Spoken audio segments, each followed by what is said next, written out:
Merci vraiment, Monsieur le Président, d'avoir initié cette rencontre. J'ai vraiment grand intérêt à échanger avec vous, avec votre institution. C'est pour ça que je suis arrivé ici à 9h. La salle n'était même pas prête. J'ai donc eu à attendre dans une salle annexe. Je souhaiterais que la courtoisie de ma patience me soit retournée en ne me coupant pas pendant mon intervention, s'il vous plaît, Monsieur le Président. D'accord. Vous êtes un haut magistrat, à la probité éprouvée. C'est pour ça que vous apparaissez à nos yeux comme un arbitre impartial au regard de vos valeurs personnelles et de l'institution que vous représentez, c'est-à-dire le Conseil supérieur de la magistrature. C'est donc au nom de cette présomption favorable et des valeurs que vous cultivez que nous sommes toujours présents aux discussions que vous initiez. C'est donc pour cela que depuis notre retour, nous avons personnellement opté pour une collaboration avec la CEI sans délégation, c'est-à-dire que nous venons nous-mêmes. Cela dans un esprit que nous espérons constructif, citoyen et républicain comme tout bon partenaire de la démocratie. Parce que pour nous, chaque acteur politique devrait d'abord être un partenaire de la démocratie. C'est ça. C'est pour ça que nous avons posé le slogan « Tous soyons des partenaires de la démocratie ». Membres du dialogue politique, nous essayons autant faire ce peu aussi d'essayer de construire des propositions à ce niveau-là. Mais bien souvent, l'on nous ramène à la CEI par rapport à son indépendance. C'est ça. De façon que le gouvernement n'ait pas à interférer dans les activités de la CEI. Nous avons été candidats aux dernières élections municipales et régionales. Monsieur le Président, ce que nous y avons vu et ce que nous avons vécu nous laisse le sentiment, c'est bien un sentiment, une impression que le système dans lequel nous sommes pour l'organisation de nos élections est une gangrène du corps de la démocratie. À vous écouter, on a parfois l'impression que tout est beau dans le meilleur des mondes. Mais là, je vois le magistrat légaliste, je vois l'homme de valeur qui juge les autres par rapport à lui-même. Parce que quand on n'est pas capable de poser certains actes, on ne peut pas imaginer autrui être en mesure de le faire. Donc je peux comprendre ça. Mais quand on a parlé tout à l'heure de la distribution des cartes d'électeurs, Monsieur le Président, j'étais candidat. Mais c'est l'état-major de mes adversaires qui détenait les cartes d'électeurs et qui les distribuait devant les bureaux de vote, y compris dans mon village. Mais vous dites ça, je ne veux pas confondre la CEI et son président. Il appartient à la CEI de prendre note de ça. Parce que quand vous donnez l'impression que tout va bien, nous partons d'ici un peu sur notre fin. En se disant, mais la volonté de changement que nous voulons impulser par notre collaboration et par notre présence continue n'est pas sûre d'être atteinte. Au retour de ces élections, j'avais demandé même un rendez-vous en téléphone à votre secrétariat pour vous étaler un certain nombre de choses, mais je n'ai pas pu l'avoir ce rendez-vous-là. Même la fermeture des bureaux de vote, un de vos commissaires peut en témoigner. Des agents de la CEI peuvent entrer dans un bureau de vote parce qu'ils sont proches de ce que vous savez et demander la fermeture du bureau de vote à 17h, alors que la loi dit que lorsque le bureau de vote doit fermer à 17h, qu'il y a déjà des électeurs à l'intérieur du bureau de vote là, ils doivent voter avant de partir. Et vous allez débattre de ça avec la police pendant 2 heures, il sera 19h et le bureau va fermer. Les autres n'auront pas voté. Monsieur le Président, de votre bureau ici, la réalité du terrain est peut-être très loin de ce que vous pensez et des informations qui vous sont remontées. C'est pour cela que je vous dis que c'est dans un esprit citoyen et coopératif que nous sommes ici pour vous apporter ces informations. Quitte, charge à vous d'en prendre note.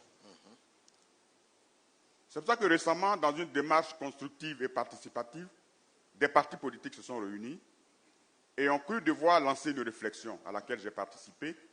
Nous avons fait 2 points de presse à cette occasion et nous avons saisi votre institution. Jusqu'à présent, nous n'avons pas reçu de réponse. Nous espérons en avoir. Même si, au cours de votre intervention de tout à l'heure, vous avez semblé ébaucher certaines réponses à nos préoccupations. Parce que je ne peux pas croire non plus que votre intervention sur le plateau de TV5 à Paris était la réponse d'un problème posé en Côte d'Ivoire ici. Donc, je suis toujours dans l'attente nous sommes tous dans l'attente de cette réponse. Et peut-être qu'à l'occasion de cette concertation, Monsieur le Président, que nous souhaitons vivement, nous allons peut-être aborder les questions de ce désintérêt pour les populations pour les élections. Et que chacun, en apportant sa réflexion, pourra peut-être vous aider à obtenir le maximum que vous souhaitez. Pourquoi nos jeunes se désintéressent de l'inscription sur la liste électorale? Est-ce qu'aujourd'hui, une réunion dans une telle salle est une opportunité de vous déployer tout ça quand on a la pression du maître de cérémonie qui va vous demander de laisser la parole? Et vous avez bien juste, parce que ça fait 4 minutes et demie que vous avez la parole. La CEI en transparence. La CEI en transparence. Quand je la lis, je me demande si c'est la même CEI que nous vivons. Sincèrement, du fond du cœur. Ça dit que je comprends votre volonté d'être transparent, mais cette transparence, pour la mettre dans les faits, elle est un peu difficile. Il y a des éléments de langage aujourd'hui qui guident notre société. C'est-à-dire la culture des éléments de langage et la bonne communication ne peuvent pas toujours tout régler face aux graves dysfonctionnements que nous connaissons au niveau de la CEI. Face aux insuffisances institutionnelles que nous voulons ensemble corriger avec vous par un dialogue et par une concertation. Face aux pratiques que vous avez dénoncées tout à l'heure, vous aussi. Face au refus du changement et de l'actualisation en vue de la prise en compte des mutations et des nouveaux acteurs. La CEI de maintenant date de 2019. En temps, beaucoup de choses sont passées dans ce pays. Une loi d'amnistie est passée, de nouveaux acteurs des acteurs sont venus se repositionner. Il lui appartient de s'adapter à cet environnement. Effectivement, c'est ce rôle d'arbitrage et de compte-rendu au gouvernement que nous attendons de vous, et non pas de nous expliquer que tout va bien, alors que nous savons tous que ce n'est pas toujours le cas.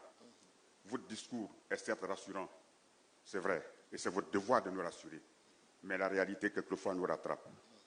Être partenaire de la démocratie, c'est jouer la carte de l'équité et de la justice et de l'ouverture. Vous savez, quand on parle de l'état civil de notre pays a une histoire. Je comprends avec vous qu'on puisse faire ces déclarations, mais quand, à l'occasion des crises politiques, l'état civil a été brûlé dans une localité et que les gens doivent le reconstituer, ce n'est pas la même chose que celui qui n'a pas déclaré son enfant après 3 mois, Monsieur le Président. Ce sont ces réalités dont il faut pouvoir tenir compte aussi. Quelqu'un qui m'a précédé a demandé l'audit du fichier. Oui, je pense qu'une élection crédible, c'est un corps électoral et c'est des candidats et c'est un arbitre de ce jeu-là. Sans contester votre arbitrage, vous avez beau être intègre comme nous le connaissons. Si le corps électoral est biaisé, les résultats en seront forcément biaisés aussi. Lorsqu'on sent aujourd'hui les efforts du gouvernement, avec en tête de ce gouvernement le premier magistrat de ce pays, pour lutter contre la fraude sur la nationalité, il est important que nous puissions se jeter un œil sur notre fichier électoral. Je vais vous faire une confidence. En 2010, et pour ceux qui le savent, ma fonction c'est d'être ingénieur informaticien. C'est pour cela que quand on me dit qu'on a fait des saisies dans un fichier avec des mineurs, j'ai dit que ce n'est même pas possible pour moi de l'imaginer dans mes formations qu'on puisse accepter une saisie d'un mineur dans un fichier qui ne reçoit que des gens de plus de 18 ans. Le système devait le rejeter automatiquement.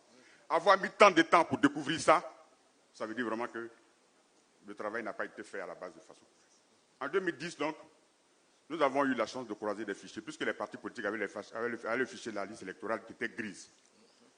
Et nous avons compilé avec les fichiers des mairies d'Abidjan, avec des fichiers consulaires aussi. Nous avons eu une réunion avec le Premier ministre alors, avec le représentant du facilitateur, et nous avons présenté, non pas par des théories, mais par des exemples à l'appui, l'état de notre fichier électoral de l'époque. Monsieur le Président, c'est 20% de non-nationaux qui sont présents dans le fichier en 2010. Je ne sais pas ce qu'il y en est advenu maintenant, et je pense que la situation n'a pas beaucoup évolué. Un parti au pouvoir n'a pas besoin d'un fichier de mauvaise qualité pour conserver le pouvoir. Aujourd'hui, la structure de notre population, le comportement, je ne veux pas qualifier ces populations, comme j'ai dit à mes amis, j'ai dit en partant en 2010, d'ici nous sommes partis en laissant une certaine population. Nous sommes revenus, nous avons trouvé une autre. Nous n'avons peut-être pas pris conscience de ce qu'elle était devenue et nous sommes engagés dans le jeu politique sans comprendre ce qu'elle était.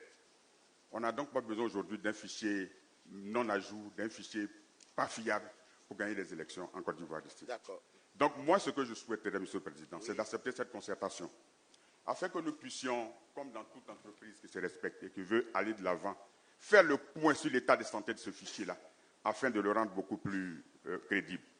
Je voudrais donc vous remercier d'avoir répondu, d'avoir été patient, et je souhaiterais finalement que vous puissiez répondre à cette invitation à la concertation, étant donné que le cadre de cette rencontre ne peut pas nous permettre de poser tous les problèmes qui sont les nôtres et qui participent de la crédibilité du système électoral en Côte d'Ivoire et qui participent de vous accompagner dans votre volonté d'une élection qui fasse une élection de paix et qui n'annonce jamais de violence et de mort. Que Dieu vous bénisse.